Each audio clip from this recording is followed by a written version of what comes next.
حکومت امارت اسلامی آماده سازی مجاهدین برای جهاد، مبارزه و مقابله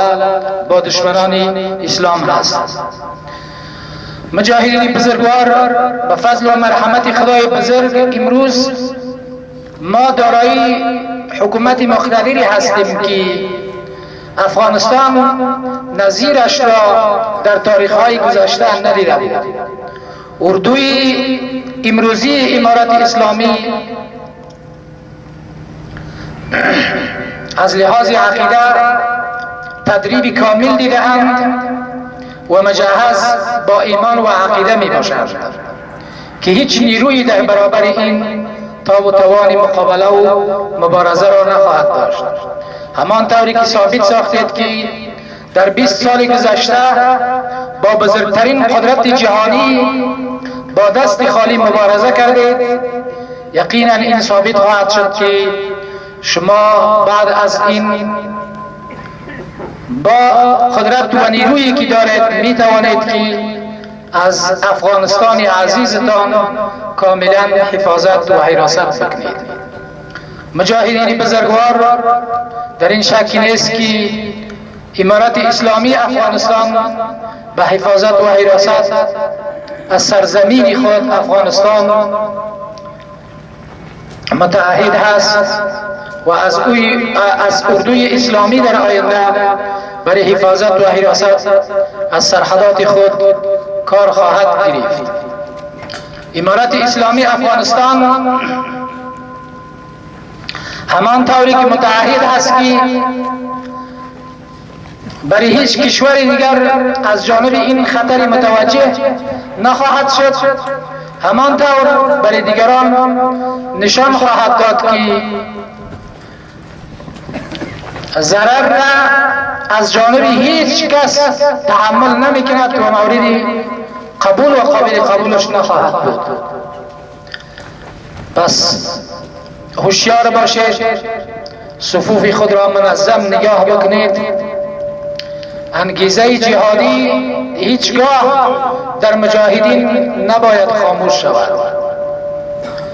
و ان شاء الله العزیز با دیدن شما اردوی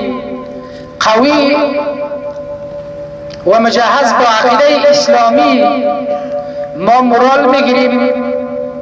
و این باوری کامل داریم که هر دستی که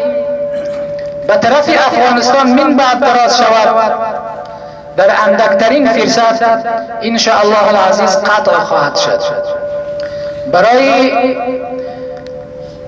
مردمای اخلالگر و کسایی که به نام این و آن چی از خوارج و شخصی چی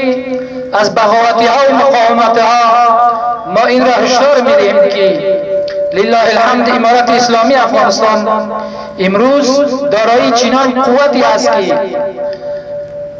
اگر دست از خشونت و ویرانگری نکشید در این شکی نداشته باشید که دستهایتان قطع خواهد شد و امیدتان را از این کاملا قطع بسازید که با سر و صدا خود را با سر و صدای دروغین خود را قوی ساخته و خشونت را در این کشور ایجاد بکنید. امروز افغانستان دارای حکومتی است که زیر یک پرچم، زیر یک امر و همه گوش به فرمان اطاعت از امیر خود هستند. آن نقطه های ضعفی که دشمنای اسلام قبلا از او استفاده میکردند و نیروهای مخرب اینجا جای پیدایی میکرد، همه اون نقطه ها ختم شده و از بین رفته. اینجا دیگر مسائل قومی و سمتی و لسانی و دیگر هیچ جایی در افغانستان ندارد. همه مردم افغانستان بدون کدام تبعیض خود را مکلف به حفاظت و حراست از تمام سرزمین افغانستان میدانند. ما افغانها مردمای غیور و با غیرت و با شهامتی هستیم که هیچگاه قدرت غیر را بر بالای خود تحمل نکردیم و نمیکنیم. حکومت اغیار را گاهی قبول نکردیم. هر کسی که قصد تجاوز بر این وطن را کرد کوبیده شد. انگلیس ها کوبیده شدند، روس ها کوبیده شدند، آمریکایی هایی که خود را خیال پهلوان میکردند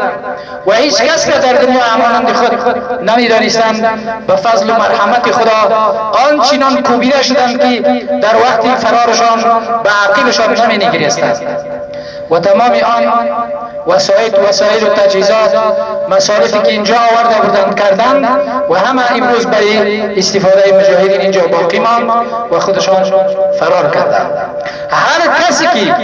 قصد تجاوز بر این خاک را بکند کوبیده خواهد شد، چون اغیار و قدرت‌های بزرگ دنیا هم به این نتیجه رسیدند و این را تجربه کردند که مردم مسلمان افغانستان حکومتی هیچ نیروی اجنبی را بر خود نمیپذیرد و الحمدلله امروز ما در افغانستان دارای یک حکومت آزاد و مستقلی هستیم که نه هیچ کس فرمان میگیرد، نه زیر تأثیر هیچ کسی میرود و نه زیر تأثیر هیچ کسی خواهد رفت، بلکه آزادانه و مستقلانه در قبال کشور عزیز خود افغانستان تصمیم میگیرد. از الله تبارک و تعالی